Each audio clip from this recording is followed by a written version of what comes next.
สุดท้ายบางปนต่างนี้สวากรมมากันชนะสิทธิบล็อกสายจุดทำไมจะมวยนังกาบังริมสายจุดปนตามระยะออนไลน์พองได้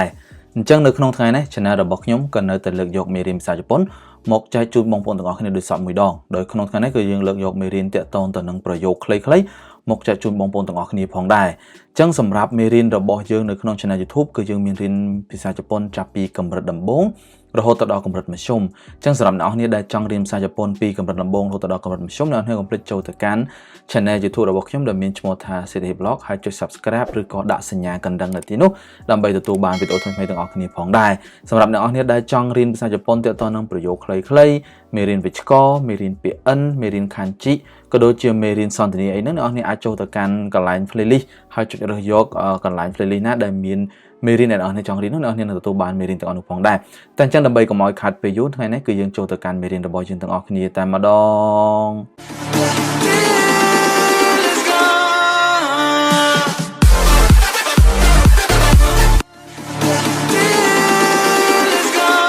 จังประโยคที่จะสับประมวยระบายยืนในขนมไทยนั้นมันเป็นได้ยังจังในยัยท่าขยมมองปีประเทศกัมพูชีหรือก็ยังจังปราบกิท่าขยมมองปีประเทศเขมรจังนั้นเป็นได้ยังในน้ำครูในจังในขนมภาษาญี่ปุ่นคือยังอันในยัยบันท่า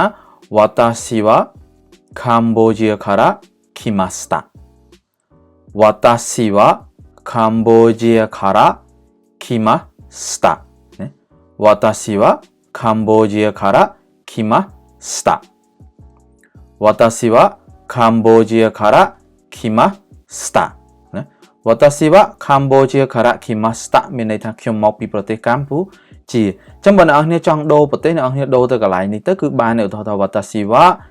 タイから来ましたខ្ញុំមកពីប្រទេសថៃយ៉ាងទៅ私は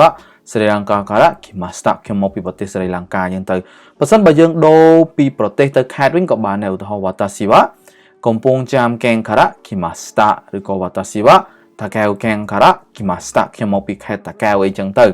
ឬអ្នកនេះមកពីកំពតចឹងដូរពីកម្ពុជាទៅជាកំពតទៅកែងការៈគីម៉ាស្តាខ្ញុំមកពីខេត្តកំពតអីចឹងទៅអញ្ចឹងពាក្យថាវតាសិគឺខ្ញុំវៈជាបរិវារស័ព្ទកម្ពុជាជានាមប្រទេសការៈគីម៉ាស្តាមានន័យថាមកពីអញ្ចឹងកំពតកែងការៈគីម៉ាស្តាមកពីខេត្តកំពតកម្ពុជាការៈគីម៉ាស្តាមកពីប្រទេសកម្ពុជាជាដើមអញ្ចឹងណាចឹងអ្នកនេះអាចមើលអក្សរខាន់ជីហើយក៏ដូចជាមើលរបៀបអាននិងមានការបកប្រែជាកាមេរ៉ាភាសានៅខាងក្រោមផងដែរតែប្រយោគរបស់យើងទី77នៅពេលដែលយើងចង់និយាយឬក៏យើងចង់សួរគេថាតើថ្លៃប៉ុន្មានណារបស់នឹងថ្លៃប៉ុន្មានតើវាថ្លៃប៉ុន្មានដែរអញ្ចឹងណានៅក្នុងភាសាជប៉ុនគឺយើងអាចនិយាយបានថា ikura desu ka ikura desu ka ikura desu ka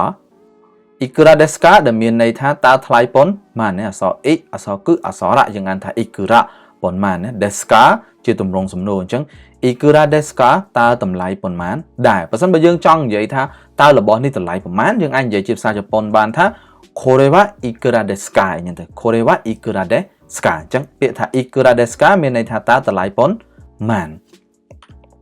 ប្រយោគរបស់យើងបន្តទៀតនៅពេលដែលយើងចង់និយាយទៅកាន់គេថាតើអ្នកទៅណាឬក៏យើងចង់សួរគេថាតើអ្នកឯងទៅណាឬក៏ត្រូវបានគេសួរមកកាន់យើងវិញថាតើអ្នកឯងទៅណានៅក្នុងភាសាជប៉ុនគឺយើងអាចនិយាយបានថាどこへ行きますかどこへ行きますかどこへ行きますかどこへ行きますかどこへ行きますかដែលមានន័យថាតើអ្នកទៅណាណាどこហ្នឹងគឺទីណាអេជាបរិវារស័ព្ទនៅពេលដែលយើងប្រើនៅពេលដែលយើងចង់ប្រើថាសំដៅទៅទីណាគេប្រើអក្សរអេណាគឺប្រើបរិវារស័ព្ទអេចឹងどこへ行きますかតើអ្នកទៅណាយើងអាចទិញប្រយោគហ្នឹងក៏បានដែរどこへ行きますかតើអ្នកទៅណាដែរអញ្ចឹងទៅប្រយោគរបស់យើងបន្តទៀតនៅពេលដែលយើងចង់និយាយថាខ្ញុំទៅជប៉ុនហើយឥឡូវខ្ញុំទៅជប៉ុនហើយខ្ញុំជាប់បុទៅជប៉ុនហើយខ្ញុំជាប់ទៅធ្វើការនៅប្រទេសជប៉ុនហើយអញ្ចឹងនៅក្នុងភាសាជប៉ុនគឺយើងអាចនិយាយបានថា日本へ行きます日本へ行きます日本へ行きます日本へ行きますដែលមានន័យថាខ្ញុំទៅប្រទេសជប៉ុនណាអញ្ចឹងឧទាហរណ៍បើយើងដូរថាយើងចង់ទៅប្រទេសខ្មែរវិញយើងសេមិនទៅគឺ Cambodia 行きますខ្ញុំទៅខ្មែរវិញហើយខ្ញុំទៅកម្ពុជាវិញហើយថៃへ行きますទៅប្រទេសថៃវៀតណាមへ行きますទៅប្រទេសវៀតណាមអញ្ចឹងទៅអញ្ចឹង日本へ行きますមានន័យថាខ្ញុំទៅប្រទេសជប៉ុន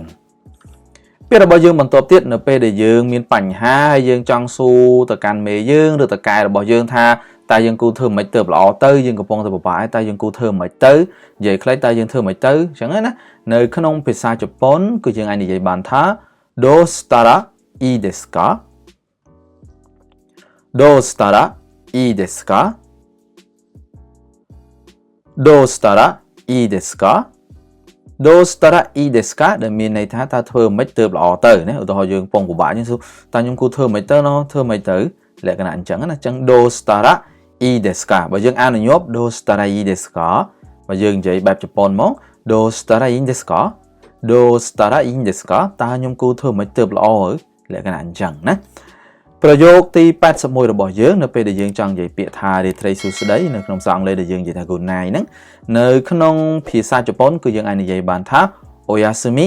nasai oyasumi nasai ណា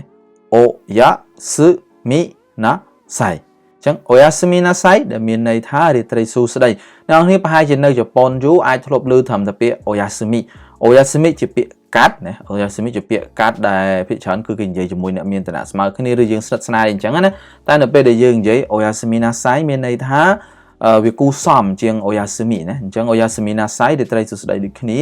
ហើយបើសិនបើយើងស្និទ្ធស្នាលខ្លាំងយើងនិយាយថា oyasumi ក៏បានដែរណាតោះនេះអញ្ចឹង oyasumi nasai ហ្នឹងក៏មានន័យថារាត្រីសួស្តីហើយពាក្យត្រឹមតែ oyasumi ហ្នឹងក៏មានន័យថារាត្រីសួស្តីដែរនិយាយជាមួយណាក៏បានដែរសំខាន់ដៃគូដែលយើងនិយាយជាមួយហ្នឹងតើគាត់ស្និទ្ធស្នាលជាមួយយើងឬក៏យើងត្រូវគោរពគាត់អាហ្នឹងយើងប្រើគូសមទៅតាមហ្នឹងទៅប្រយោគរបស់យើងបន្ទាប់ទៀតនៅពេលដែលយើងចង់និយាយថាជំរាបសួរនៅក្នុងភាសាជប៉ុនឧទាហរណ៍យើងណែនាំខ្លួនអញ្ចឹងជំរាបសួរខ្ញុំឈ្មោះ A អញ្ចឹងទៅខ្ញុំមកពីប្រទេសកម្ពុជាខ្ញុំមានអាយុប្រហែលឆ្នាំខ្ញុំចូលចិត្តប្រទេសជប៉ុនខ្ញុំមកដើម្បីធ្វើការអីអញ្ចឹងជាដើមនៅក្នុងការណែនាំខ្លួនហ្នឹងគឺនៅពេលដែលយើងចង់និយាយពាក្យជំរាបសួរនៅក្នុងភាសាជប៉ុនគឺយើងអាចនិយាយពាក្យថា hajimemashite hajimemashite hajimemashite hajimemashite មានន័យថាជំរាបសួរភាគច្រើនអ្នកនរគ្នាដែលរៀនជប៉ុនដំបូងប្រហែលជាធ្លាប់ជួបហើយនៅពេលដែលយើងណែនាំខ្លួនតម្រង់ជាកោឈោកៃជាដើមហ្នឹងគឺយើងប្រើប្រាស់ពាក្យ hajimemashite នៅដើម clear តែម្ដងអញ្ចឹងពាក្យថា hajimemashite មានន័យថាជំរាបសួរតែអញ្ចឹងប្រយោគរបស់យើងនៅក្នុងថ្ងៃហ្នឹងគឺមានតែប៉ុណ្្នឹងទេបើសិនបើអ្នកទាំងអស់គ្នាមិនទាន់ការអានក៏ដូចជាមិនទាន់ការបញ្យល់នៅចំណុចណាមួយអ្នកគ្នាអាច comment សួរនៅខាងក្រោមវីដេអូហ្នឹងខ្ញុំនឹងធ្វើការបកស្រាយនៅវីដេអូបន្តទៀតហើយបើសិនបើការអានក៏ដូចជាការបញ្យល់របស់ខ្ញុំមានកំហុសខុសឆ្គងនៅកន្លែងណាមួយក៏សូមធ្វើការខន្តីអភ័យទោសពីសំណាក់រៀមច្បងផងដែរខ្ញុំក៏ទទួលយកការរិះគន់ដើម្បីស្ថាបនាដើម្បីឲ្យវីដេអូរបស់យើងកាន់តែល្អប្រសើរឲ្យបងប្អូនរបស់យើងទទួលបាននូវមេរៀនថ្មីក៏ដូចជាមេរៀនប្លែកអំពីភាសាជប៉ុនកាន់តែអាចយកជប៉ុនទៅប្រើប្រាស់ដោយខ្លួនឯងបានផងដែរសម្រាប់អ្នកនាងដែលចង់ទទួលបានវីដេអូថ្មីដោយឥតថ្លៃតាមរយៈ Channel YouTube អ្នកគ្នាកុំភ្លេចចូលទៅកាន់ Channel YouTube របស់ខ្ញុំដែលមានឈ្មោះថា City Blog ហើយចុចដាក់ Subscribe ឬក៏ដាក់សញ្ញាកណ្ដឹងនៅទីនោះដើម្បីទទួលបានវីដេអូថ្មីៗផងដែរហើយសម្រាប់អ្នកនាងដែលចង់ទទួលបានពាក្យថ្មីៗនៅលើបណ្ដាញសង្គម Facebook អ្នកនាងអាចចូលទៅកាន់ Page ឈ្មោះថា City Blogger អ្នកនាងចុច follow នៅទីនោះដើម្បីទទួលបានការផុសពាក្យថ្មីៗហើយសម្រាប់អ្នកនាងដែលចង់តាមដានពាក្យឲ្យបានជាប្រចាំថ្ងៃតែម្ដងអ្នកនាងក៏អាចចូលទៅកាន់បណ្ដាញTelegram របស់ខ្ញុំដែលមានឈ្មោះថា Setahi Sensei នៅកន្លែងនោះអ្នកនាងអាចចុចទៅកន្លែងនោះដើម្បីតាមដាននៅពលការផុសពាក្យរបស់ខ្ញុំជាប្រចាំថ្ងៃផងដែរអរគុណច្រើនសម្រាប់ការតាមដានវីដេអូមួយនេះអរគុណច្រើនជួបគ្នានៅឱកាសអរគុណច្រើនបាយបាយ